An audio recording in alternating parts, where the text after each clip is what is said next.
Hey guys, welcome back to the channel. Got my webcam working on the laptop. I may do videos like this more in the future, or depending on where I'm at and doing the video, I may or may not have the webcam going. But I just want to talk about this real estate portfolio real quick for any new people to the channel. Uh, this portfolio is invested in all real estate investment trusts, or REITs as it's known. I'm hoping to get this portfolio to 3.5% to 5% in dividend yield annually.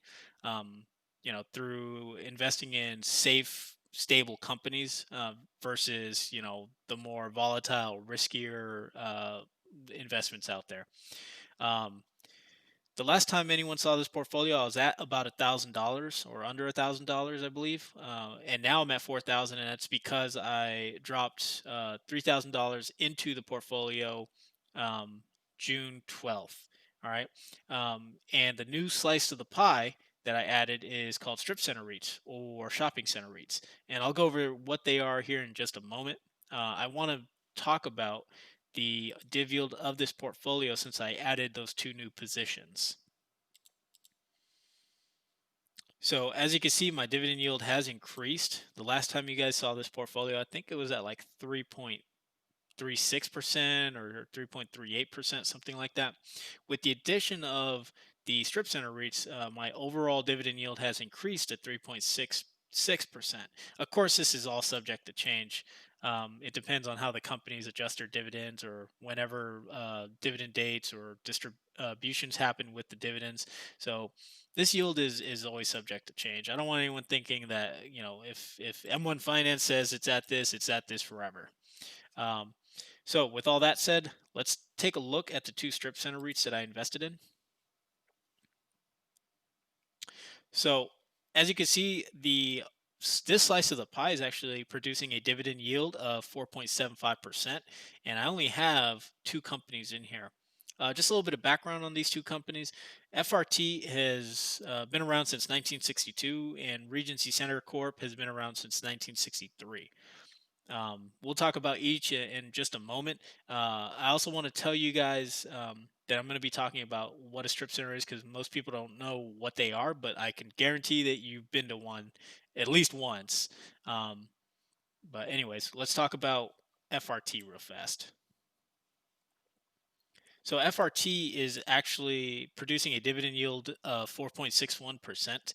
This is a company that's been around for quite some time, as you know, and it's in that time, over the span of 50 years, or in the last 50 years, I think 52 years to be exact, it's had dividend increases.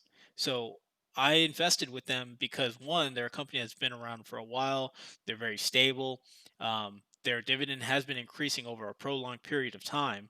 And not only that, but the S&P and Moody has given this company an A in its balance sheet. Okay, that's not something I just know. It's in the investor presentation, and I'll show you where you can get that here in a moment. But there's only six companies or six REITs, I should say, that have A balance sheets. Okay, there's AVB, Avalon Bay, communities which we're invested in. I keep saying we, which I'm invested in. There's Realty Income Corp, uh, ticker O. There's Camden Property Trust, CPT. There's also Simon Property Group, SPG, and that company is actually a mall REIT that I do have in another brokerage, but I haven't invested in it. It's really deep in the red. It's been affected by a lot of things, so I would not recommend anyone look into that company just yet. It'd be a long-term play if things work out. But in any case, let's see. We have SPG, AVB, CPT, O, and PSA, Public Storage. And then, of course, we have FRT. So I'm investing in five of the six best REITs with fantastic balance sheets. Okay. Again, this portfolio, I'm not looking to trade. I'm not looking to invest in, super tech stocks that are going to, shoot up to the moon. I'm looking for safe, stable companies that are going to provide me, an investor, a return on investment, okay, in the form of dividends over the long term. I'm not looking to get rich tomorrow, and I'm not going to get rich off $1,000, But let me digress and get back to the topic.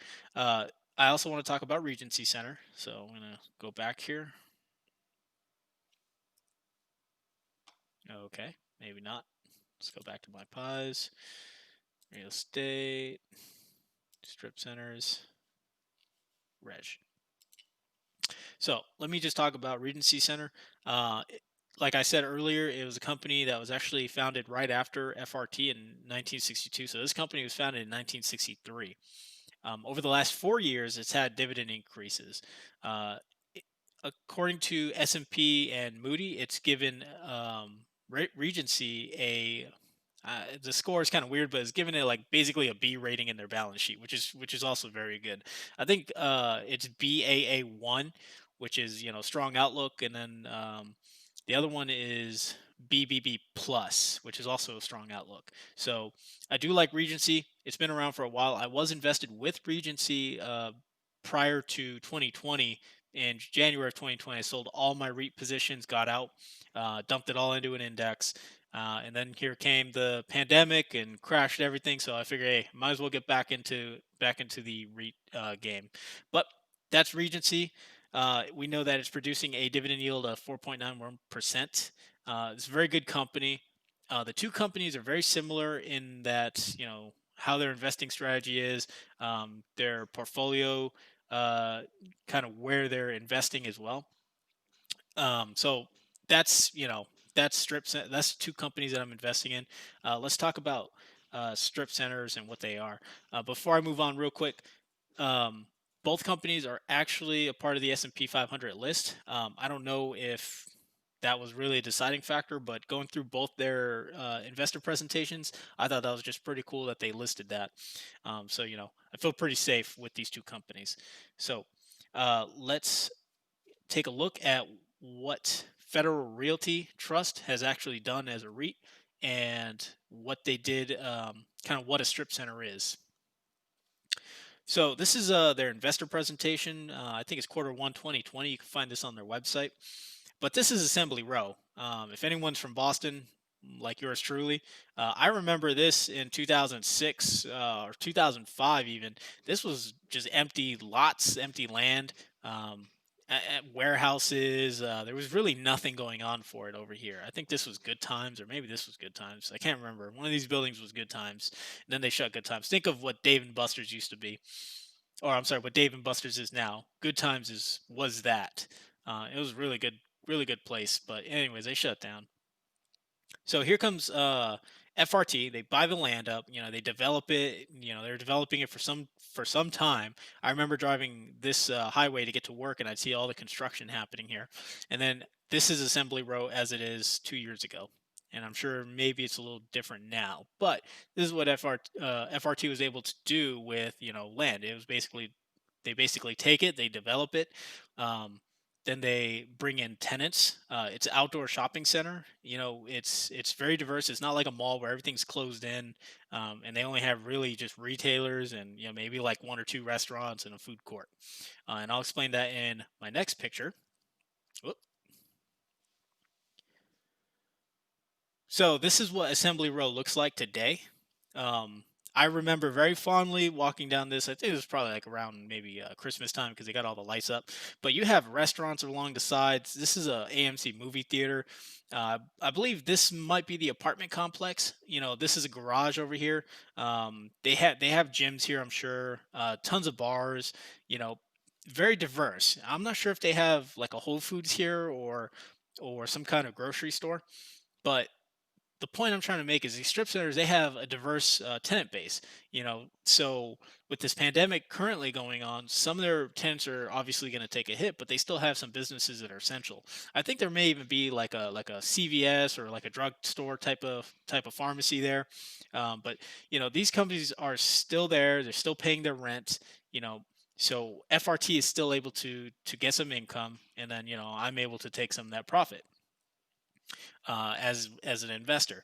So this is just a quick overview of what a strip center REIT is. You'll find these all over the country. They're really developed, really nice. They have really good restaurants, really good nightlife, and I think over here somewhere, like this is a huge parking lot, and then somewhere over here is like a Home Depot or something. But as you can see, it's a very diverse tenant base. Um, So, I think there's some safety in that, especially with the current pandemic and the current environment. But that's strip centers in a nutshell. I wanted to also say that I created a blog post. I'll put a link down in the description below, and in case you just want to read that, there's nothing in that blog post that I didn't discuss in this video. But hope you liked it. If you found any value in it, please let me know down below. Shoot me a like or a dislike, whichever one you decide, and subscribe. Hit the notification bell. Let me know what you think. All right, appreciate it, guys. Thank you.